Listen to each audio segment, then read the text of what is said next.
হয়, ঢেকীয়াজুলিৰ শিঙৰীৰ ব্ৰহ্মপুত্ৰ চাপৰিত একাংশ থলুৱা কৃষকে গঢ়ি তুলিছে সেউজ বিপ্লৱ। আৰু মই বৰ্তমান উপস্থিত আছোঁ এই শিঙৰীৰ যি ব্ৰহ্মপুত্ৰ চাপৰিত। ইয়াতে এই থলুৱা কৃষকসকলে প্ৰায় শ বিঘা মাটিত তেওঁলোকে মাকৈ, বিলাহী, বেঙেনা, জলকীয়া ইত্যাদি বিভিন্ন ধৰণৰ কৃষি কৰ্ম কৰি তুলিছে। মই দেখুৱাইছোঁ, এয়া দৃশ্য হৈছে ঢেকীয়াজুলি শিঙৰীৰ যি ব্ৰহ্মপুত্ৰ চাপৰিৰ দৃশ্য। এনেধৰণে এতিয়া এইসকল থলুৱা কৃষকে গঢ়ি তুলিছে সেউজ বিপ্লৱ। আৰু যি মাকৈ লগাইছিলে, মাকৈ গছসমূহ এতিয়া ঠন ধৰি বাঢ়ি আহিব ধৰিছে।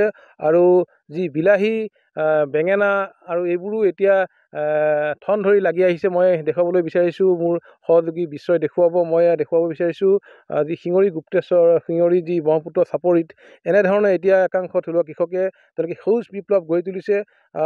এয়া মই দেখুৱাইছোঁ ND24 দৰ্শকসকলক। এয়া বিলাহী গছ, বিলাহী এতিয়া গছত ভৰি পৰিছে। বিলাহী, বেঙেনা, জলকীয়াকে আদি কৰি বিভিন্ন খেতি তেওঁলোকে কৰিছে। আৰু এই খেতি কৰিয়ে তেওঁলোকে বছৰ ধৰি আচলতে নিজৰ পৰিয়ালক পোহপাল দি আহিছে। আৰু এই কৃষিৰ জৰিয়তে তেওঁলোকে আচলতে জীৱিকাৰ পথ বাছি লৈছে। হয়, মোৰ লগত বৰ্তমান উপস্থিত আছে থলুৱা কৃষকসকল আছে। মই তেওঁলোকৰ পৰা জানিব বিচাৰিম, দাদা কি খেতি কৰিছে এইবাৰ? আমি এতিয়া বৰ্তমান মাকৈ আছে, বিলাহী আছে, বেঙেনা আছে, এইবিলাকে কৰিছোঁ। কিমান খেতি কৰিছে? আমি এতিয়া বৰ্তমান 100 বিঘাহে কৰা হৈছে খেতি বৰ্তমান। বিলাহী, বেঙেনা লাগিছে নাই? লাগিছে, লাগি আছে। কেনেকুৱা লাভালাভ কেনেকুৱা হয়? এনেই চৰম মাটিতো এতিয়া পলক দিয়া মাটি ভালেই হয়, লাভ ভালেই হয়, খেতি বাতি ভালেই হয়। অলপ কষ্ট কৰিব লাগে। আমাৰ থলুৱা কৃষক কিমানমান আছে ইয়াতে?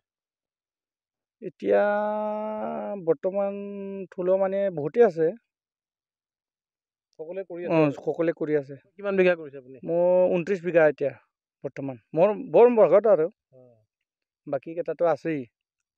বিলাহী, বেঙেনাও কৰিছে? বিলাহী, বেঙেনাও কৰিছোঁ, আছোঁ বৰ্তমান ভালে। হয়, আৰু কি কৃষক আছে মই জানিব বিচাৰিম। দাদা কিমান বিঘা খেতি কৰিছে এইবাৰ? মোৰ আছে 7 বিঘামান আছে। কি লগাইছে? গোটেই মাকৈয়ে হয়, গোটেই মাকৈ আৰু একো মই লগোৱা নাই, গোটেই মাকৈ। চব মাকৈ লগাইছে। মাকৈত লাভালাভটো বেছি হয় নেকি বাৰু? মাকৈত লাভালাভটো বেছি হয়, অলপ বেছি হয়। মানে সেইবিলাক খেতিতকৈ মানে মাকৈত লাভ থাকে, সেইটো কাৰণে মাকৈ কৰিছোঁ মই।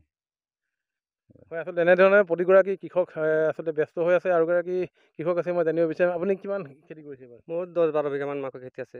আৰু এনে এই সৰিয়হ আছে 2 বিঘামান। বুৰতলি মাটি এতিয়া লগাম কঢ়িয়াই পেলাইছোঁ। যি সময়ত বহু যুৱক যুৱতীয়ে, নিবনুৱা যুৱক যুৱতীয়ে কৰ্মসংস্থানৰ কাৰণে বা বহি ৰাজ্যলৈ ঢাপলি মেলিছে, ঠিক তেনে সময়তে দেখা পোৱা গৈছে যে শিঙৰীৰ আচলতে যি ব্ৰহ্মপুত্ৰ চাপৰিত এনেধৰণে এতিয়া থলুৱা কৃষকসকলে এনেধৰণে তেওঁলোকে ইয়াতে কৃষি কৰ্মত মনোনিৱেশ কৰিছে। আৰু এই কৃষি কৰ্মৰ জৰিয়তে তেওঁলোকে নিজৰ পৰিয়ালক পোহপাল দিয়াৰ লগতে তেওঁলোকে জীৱিকাৰ পথ বাছি লৈছে আৰু দেখুৱাইছে এক স্বাৱলম্বিতাৰ উৎকৃষ্ট নিদৰ্শন।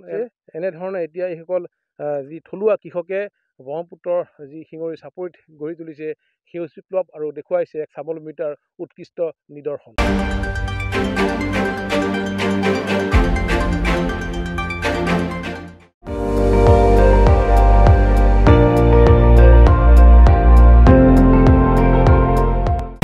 আপুনি চাই আছে ND24, সৰ্বশ্ৰেষ্ঠ নহয় সৰ্বোত্তমৰ দৌৰ।